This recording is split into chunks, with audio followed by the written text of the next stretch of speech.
প্রতিদিনের মতোই আজও আমি খাবার আনতে চাচির বাড়িতে গিয়েছিলাম। যখন বাড়িতে ঢুকলাম দেখলাম চাচি একটি নাইট ড্রেস পরে সোফায় বসে আছেন। তখন তাকে দেখতে অনেক সুন্দর লাগছিল। আমি চাচিকে খাবার প্যাক করতে বললাম। চাচি হেসে বললেন, খাবার পরে নিয়ে যেও, তার আগে একটু আমার পায়ের ব্যথা দূর করে দাও। আজ কেন জানি না আমার পা খুবই ব্যথা করতেছে। আমি কিছুটা অবাক হয়ে বললাম, চাচি, আপনি কি বলছেন? চাচি মৃদু হেসে বললেন, চিন্তা করো না, এখানে কেউ নেই, আর তোমার চাচা দোকানে আছেন। আমি সেখানে বসে চাচির পা টিপোতে শুরু করলাম। তখন তিনি সুন্দর একটি নাইট ড্রেস পরেছিলেন। তখন আমার দৃষ্টি নিচের দিকে ছিল। কিছুক্ষণ পর চাচি মৃদু স্বরে বললেন, আচ্ছা কুনাল, তোমার কি কোনো বন্ধু আছে যাকে তুমি খুব পছন্দ করো? আমি একটু অবাক হয়েই চাচির কথায় বললাম, চাচি, আপনি কি বলতে চাইছেন? ঠিক বুঝতে পারছি না। চাচি হেসে বললেন, আরে বোকা, আমি জানতে চাইছিলাম তোমার কি কোনো ঘনিষ্ঠ বন্ধু আছে বা কারো সাথে বিশেষ বন্ধুত্ব? আমি হেসে বললাম, চাচি, আমি সে রকম ধরনের ছেলে নই। আর এই ধরনের বন্ধুত্ব বা সম্পর্ক তো বেশিরভাগই সচ্ছল মানুষদের জন্য, আপনি তো আমাদের পরিবারের অবস্থা জানেন। চাচি তখন বললেন, তাহলে কি এখনও একেবারে একা আছো? এই কথা শুনে আমি কিছুটা লজ্জিত হলাম। চাচি একটু মৃদু হেসে বললেন, তোমার কি কখনো মনে হয় না জীবনে কিছু আনন্দ নিয়ে আসার? আমি কিছুটা দ্বিধাগ্রস্ত হয়ে বললাম, চাচি, আমি বুঝতে পারছি না আপনি ঠিক কি বলতে চাইছেন। চাচি আবার বললেন, আরে বোকা, সবকিছু কি আমাকে খুলে বলতে হবে? এত ভালো দেখতে হয়েও একেবারে বাচ্চাদের মতো ভাবনা তোমার। আজ আমি তোমাকে কিছু বিষয় শিখিয়ে দেব। এই বলে চাচি আমাকে তার ঘরে নিয়ে গিয়ে। বন্ধুরা, আজকের গল্পটা অনেক বেশি স্পেশাল। আশা করছি গল্পটা তোমাদের ভালো লাগবে। আর দয়া করে গল্পগুলো ভালো লাগলে ভিডিওটি লাইক, শেয়ার এবং চ্যানেলটি সাবস্ক্রাইব করো প্লিজ। আমার শৈশবটা ছিল কিছুটা কষ্টকর। পারিবারিক অবস্থার জন্য আমি এক দূরের আত্মীয়ের কাছে কাজ করতে এসেছি। বয়সে তিনি আমার থেকে অনেক বড়, তাই আমি তাকে চাচা বলে ডাকি। তিনি আমার আপন চাচা ছিলেন না। প্রায় ৩ বছর আগে যখন এখানে এসেছিলাম তখন আমার বয়স ছিল মাত্র ১৬। সেই সময় থেকেই আমি এখানে দায়িত্ব নিয়ে কাজ করে যাচ্ছি, আর নিজের সততা আর পরিশ্রম দিয়ে তাদের বিশ্বাস অর্জন করেছি। চাচা আমাকে খুব আন্তরিকভাবে দেখেন এবং আমার উপর ভরসা করেন। আর চাচি আমাকে তার ছেলের মতো ভালোবাসে। কিন্তু সেই ভালোবাসা পরবর্তীতে আমার জীবনের কাল হয়ে যায়। চাচার পরিবার খুব বড় নয়। তার একটি পুত্র ও ২টি কন্যা রয়েছে এবং স্ত্রীও বয়সে খুব কম। চাচার বয়স প্রায় ৩৮ বছর, আর তার স্ত্রীর বয়স ২৫ বছর। তাদের পরিবারের বয়সের পার্থক্য বা অন্য কোনো বিষয়ে আমি বেশি কিছু জানি না। বড় মেয়ের বয়স ১০, ছোট মেয়ের বয়স ৮, আর তাদের পুত্রের বয়স মাত্র ৭ বছর। চাচার ব্যবসাও বেশ ভালো চলে, যার ফলে তাদের পরিবারের জন্য প্রয়োজনীয় সবকিছু সহজেই মেলে। এই পরিবারের সাথে আমার সম্পর্কটা এমনই যে আমি তাদের এক সদস্যের মতোই মিশে গেছি। পরিবারের জন্য প্রয়োজনীয় কেনাকাটার বেশিরভাগ দায়িত্ব আমার উপর। আমার উপস্থিতি বা চলাফেরায় তারা কখনোই কোনো বিধিনিষেধ দেয় না। এখানেই যেন আমার এক নতুন জীবন শুরু হয়েছিল। সবকিছু বেশ ভালোভাবেই চলছিল, আর প্রতিদিনের মতো সেদিনও আমি বাড়ির জন্য প্রয়োজনীয় জিনিসপত্র নিয়ে চাচার বাসায় পৌঁছাই। কয়েকবার দরজায় কড়া নাড়লাম, কিন্তু কেউ সাড়া দিল না বা দরজাও খুলল না। কিছুক্ষণ অপেক্ষার পর দরজাটায় একটু চাপ দিয়ে দেখলাম এবং বুঝলাম এটি বন্ধ নয়। এরপর আমি নিজেই দরজা খুলে ভেতরে ঢুকে পড়লাম এবং জিনিসগুলো রাখার জন্য রান্নাঘরের দিকে এগিয়ে গেলাম। রান্নাঘরের কাছে পৌঁছানোর পর আমি হঠাৎ পাশের বাথরুম থেকে কিছু অদ্ভুত শব্দ শুনতে পেলাম। শব্দগুলো ঠিক কোনো কান্নার শব্দের মতো ছিল না, বরং অন্যরকম। তখনও আমি ঠিক বুঝতে পারছিলাম না এই ধরনের শব্দ কেন আসছে। কিছুক্ষণ সেখানে স্থির হয়ে দাঁড়িয়ে রইলাম, কিন্তু শব্দগুলো আরও স্পষ্ট হয়ে উঠতে লাগল।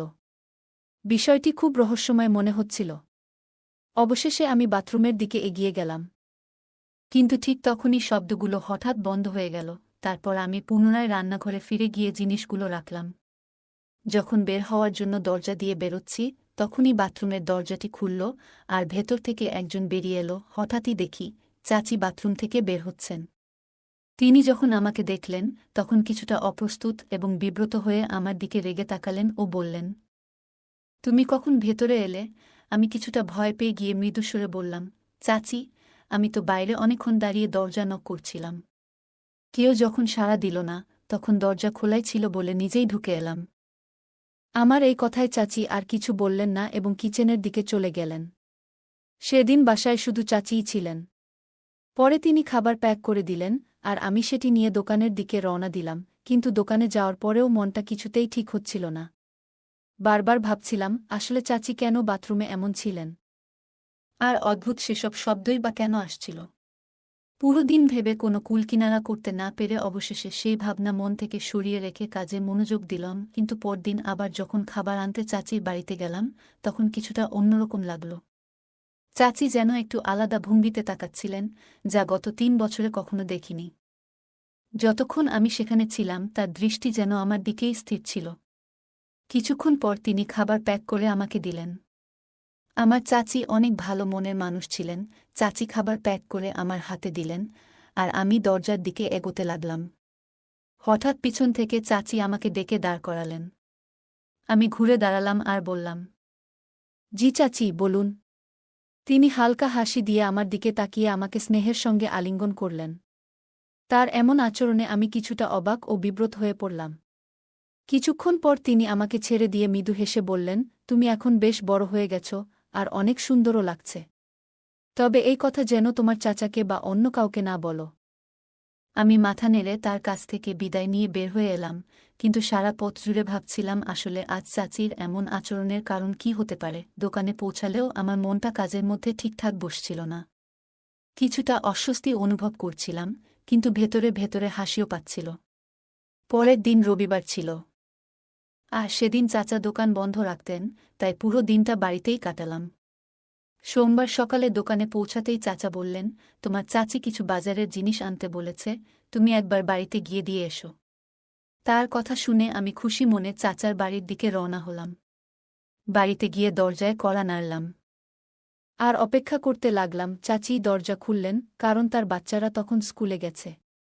তিনি আমাকে দেখে বললেন ভেতরে আসতে, আর আমি ঘরে ঢুকলাম। তিনি দরজা বন্ধ করে ভেতরের ঘরের দিকে চলে গেলেন, কিন্তু আমি বারান্দায় দাঁড়িয়ে রইলাম। কিছুক্ষণ পর তিনি আমায় ডেকে বললেন, ওখানে দাঁড়িয়ে আছো কেন? ভেতরে এসো। তার কথা মতো আমি ঘরে ঢুকে গেলাম।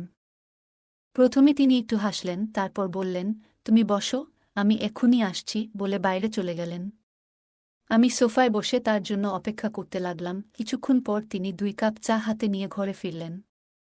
একটি কাপ আমার দিকে বাড়িয়ে দিল। আমি বললাম, চাচি, এত কষ্ট করার কি দরকার ছিল? তিনি হেসে বললেন, চা খেয়ে নাও, সকালের দিকে কিছু শক্তি দরকার হবে তোমার।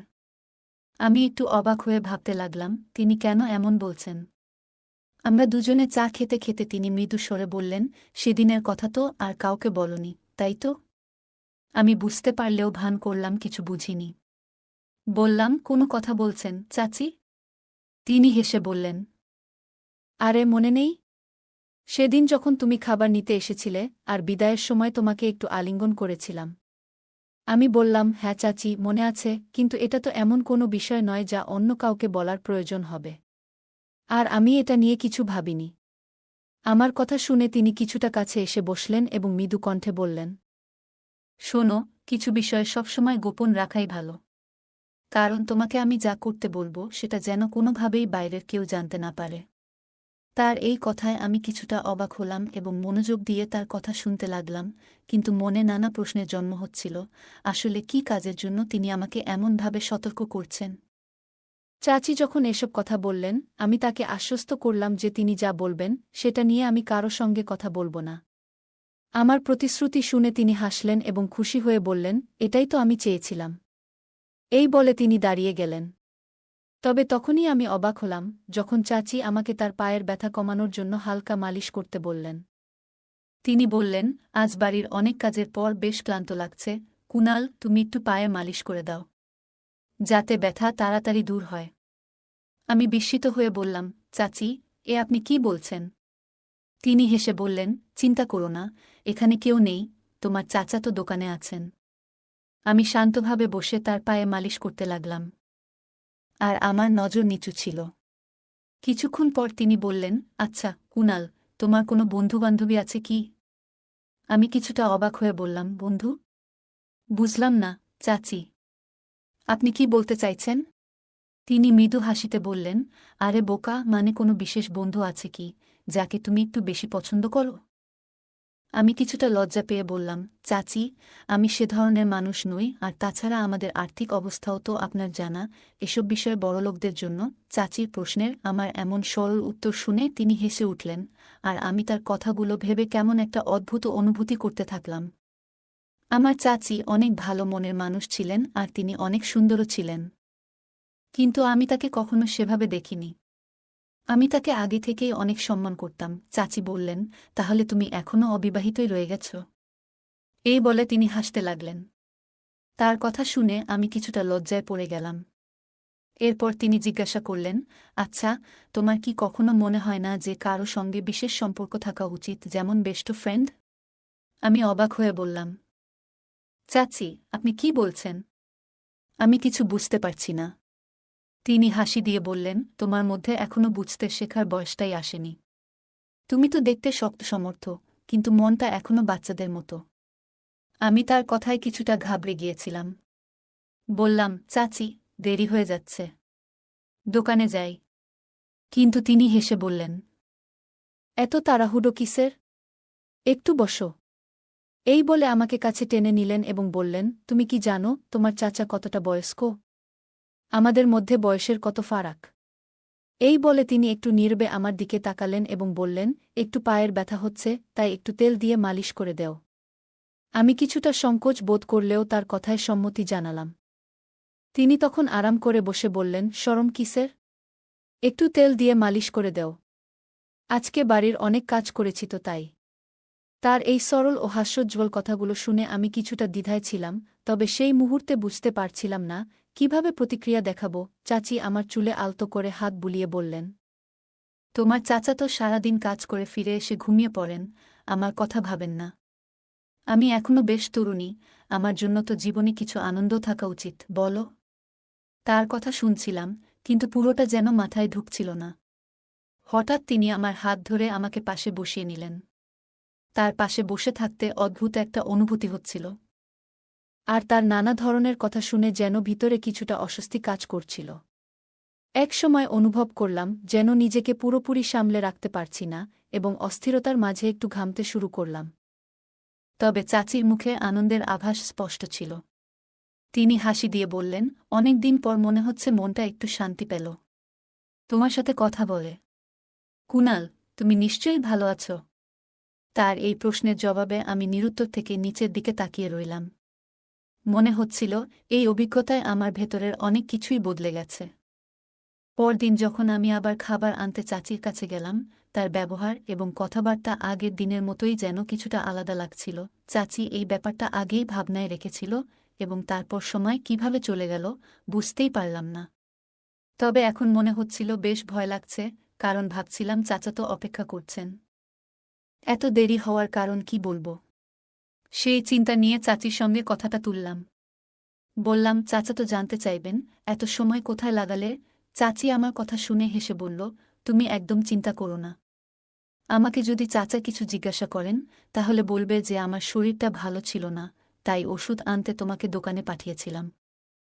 রান্নাটাও তখনও হয়ে ওঠেনি, সেই জন্য দেরি হয়ে গেছে। চাচির পরিকল্পনা শুনে আমি বেশ নিশ্চিন্ত হলাম, কারণ এটা শুনলে চাচা বুঝতে পারতেন যে সত্যিই একটু দেরি হয়েছিল। খাবার নিয়ে দোকানে পৌঁছলাম। সেখানে বেশি লোকজন ছিল না। চাচা আমাকে খুব মনোযোগ দিয়ে দেখছিলেন। তিনি প্রশ্ন করতেই আমি চাচির বানানো গল্পটাই বলে দিলাম। চাচাও সেটা সহজেই মেনে নিলেন এবং শান্ত মনে খেতে বসে গেলেন। তবে কেন যেন আমার মধ্যে এক ধরনের অপরাধ বোধ তৈরি হচ্ছিল। মনে হচ্ছিল ভাইয়ার প্রতি আমি সৎ থাকতে পারিনি, কিছু একটা লুকিয়েছি। পরের দিন যখন খাবার আনতে গেলাম, চাচিকে দেখে মনে হলো তিনি খুব খুশি। আজ যেন তার মধ্যে অন্যরকম এক উচ্ছ্বাস ছিল। তবে আমি কোনো কথাই বলিনি, চুপচাপ দাঁড়িয়েছিলাম। মনে হচ্ছিল যেন চাচার প্রতি আমার কর্তব্যবোধের ঘাটতি থেকে গেছে। হয়তো এ কারণেই চাচির সঙ্গে কথা বলতেও কিছুটা অস্বস্তি হচ্ছিল। তিনি হাসিমুখে আমার দিকে তাকিয়েছিলেন, কিন্তু আমার এভাবে চুপচাপ থাকা দেখে কিছু জিজ্ঞাসা করলেন না। যখন খাবারের টিফিন আমার হাতে তুলে দিলেন, তখন হঠাৎ বললেন, কুনাল, আজকে খুব চুপচাপ দেখাচ্ছে তোমাকে। কি হয়েছে? আমি বললাম, না, তেমন কিছু নয়। তখন চাচি হেসে বললেন, কাল তুমি যে ভালোবাসা দিয়েছ, তার জন্য আমি খুবই কৃতজ্ঞ। তিনি আরও যোগ করলেন, দেখো, আমাদের শুধু একে অপরের প্রয়োজনের দিকে খেয়াল রাখতে হবে। এই কথা বলে তিনি আমার পকেটে ১,০০০ টাকার একটা নোট ঢুকিয়ে দিলেন। আমি কিছুটা বিস্মিত হয়ে চাচির দিকে তাকালাম। তিনি বললেন, আমরা দুজনেই একে অপরের প্রতি খেয়াল রাখব, আর অন্য কোনো চিন্তা মাথায় আসতে দেব না। তুমি বুঝতে পারছ তো আমি কি বলতে চাই? তার কথার গভীরতা না বুঝেও আমি মাথা নেড়ে সম্মতি জানালাম। চাচি আবারও শান্তভাবে আমার দিকে তাকিয়ে থাকলেন। আমি বুঝতে পারছি তুমি কেন এত চুপচাপ। কারণ তুমি তোমার বয়স্ক চাচার কথা ভাবছ। তার শরীর আর আগের মতো নেই, সে যেন অনেক ক্লান্ত। অথচ আমি তো একজন তরুণী, আমারও কিছু চাওয়া পাওয়া আছে। তার জন্যই বলছি, তুমি এ নিয়ে বেশি ভাবো না। মনে হলো চাচি যেন আমার মনের গভীরে পৌঁছে গেছেন। তিনি বুঝতে পেরেছেন যে আমি চাচার প্রতি অনুগত না থাকতে পারায় কিছুটা অস্বস্তি বোধ করছি। আমাকে এই অস্বস্তি থেকে বের করতে তিনি অনেক কথাই বললেন। বুঝিয়ে দিলেন আমাদের মধ্যে যা ঘটেছে তা দুজনেরই প্রয়োজন ছিল। এখন আমি অপেক্ষা করি কবে তিনি খাবার নেওয়ার জন্য ডাকবেন, আর আমি তার কাছে যাব। এরপর একদিন যখন খাবার আনতে গেলাম, চাচি আমাকে বললেন, এত অল্প সময়ে আর ভালো লাগছে না, চেষ্টা করো যেন একদিন পুরো সময় বের করতে পারো, যাতে আমরা একটু নিরিবিলিতে কথা বলতে পারি। আমি বললাম, কিন্তু এত সময় বের করা তো আমার জন্য কঠিন। তখন চাচি বললেন, ঠিক আছে, আমি নিজেই কিছু একটা ব্যবস্থা করি। পরের দিন যখন চাচির বাড়িতে গেলাম, তাকে খুব খুশি দেখাচ্ছিল।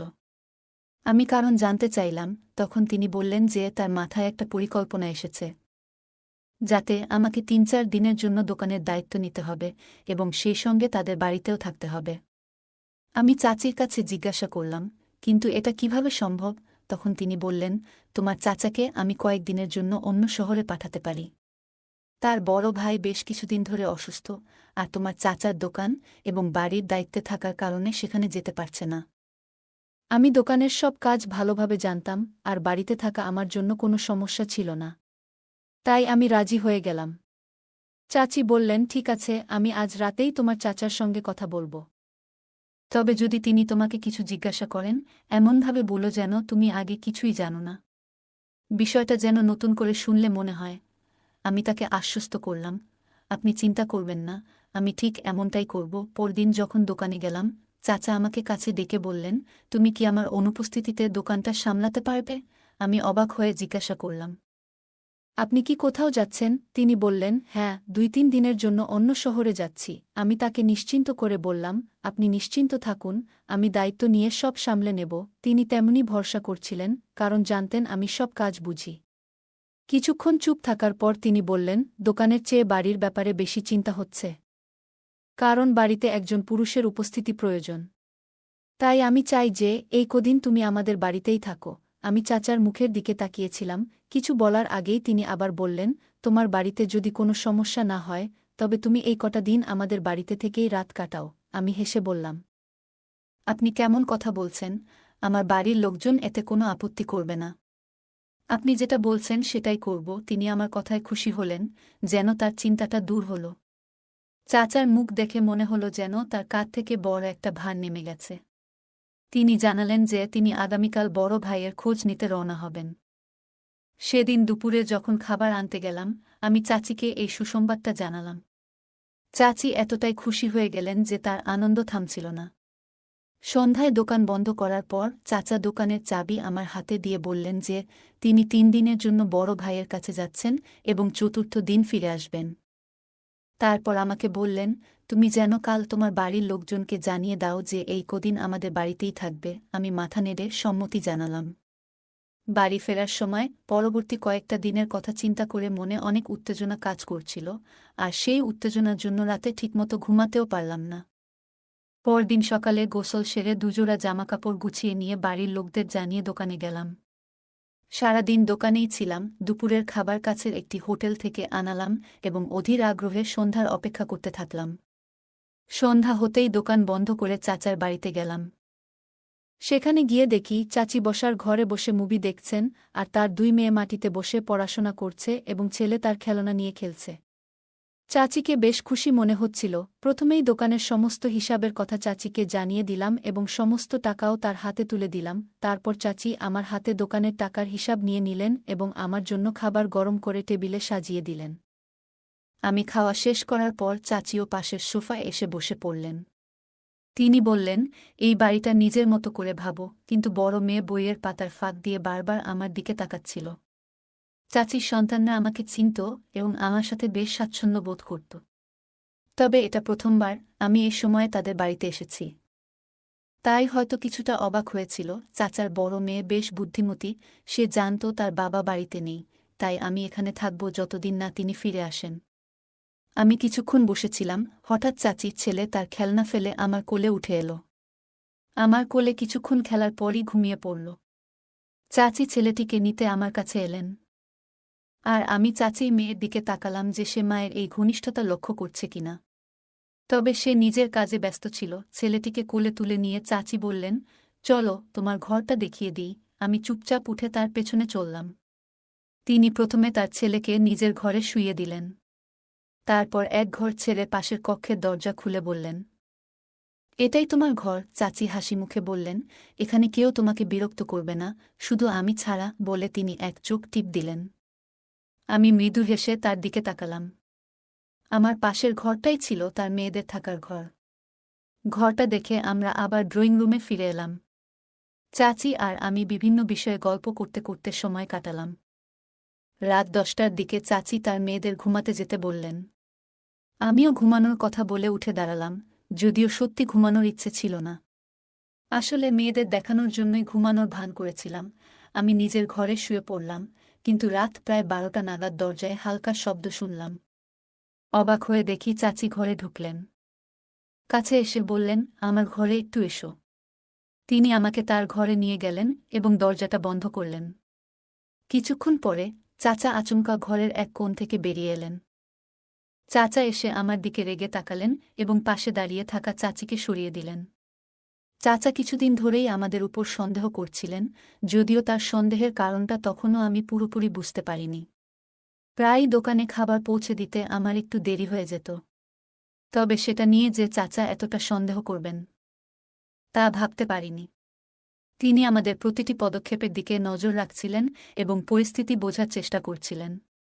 একদিন রাতের বেলা আমরা যখন একসঙ্গে কথা বলছিলাম, তখন চাচা হঠাৎ আমাদের সামনে এসে দাঁড়ালেন। চাচা প্রচণ্ড রেগে গিয়ে আমাকে ধমক দিলেন, তুমি এই মুহূর্তে বাড়ি ছেড়ে বেরিয়ে যাও। তার চোখে এক ধরনের হতাশা আর ক্ষোভের ছাপ স্পষ্ট ছিল, যেন আমার প্রতি তার সকল বিশ্বাস হারিয়ে গেছে। চাচি আমাদের দিকে অপার বিস্ময়ে তাকিয়ে রইলেন। মনে হচ্ছিল এই দৃশ্যটি যেন তার কাছে সম্পূর্ণ অচেনা। আমি চুপচাপ নিজের জিনিসপত্র গুছিয়ে নিলাম। মাথার ভেতরে একের পর এক চিন্তা ঘুরপাক খাচ্ছিল। মনে হচ্ছিল এতদিনের সম্পর্ক, এতটা ভালোবাসার সব এক মুহূর্তেই ভেঙে গেল। বাড়ি থেকে বের হয়ে আমি অনুভব করলাম, আমার পরিচিত জীবন থেকে আমি যেন বিচ্ছিন্ন হয়ে গেছি। এরপরের দিনগুলোতে জীবন আমার জন্য আর আগের মতো থাকল না।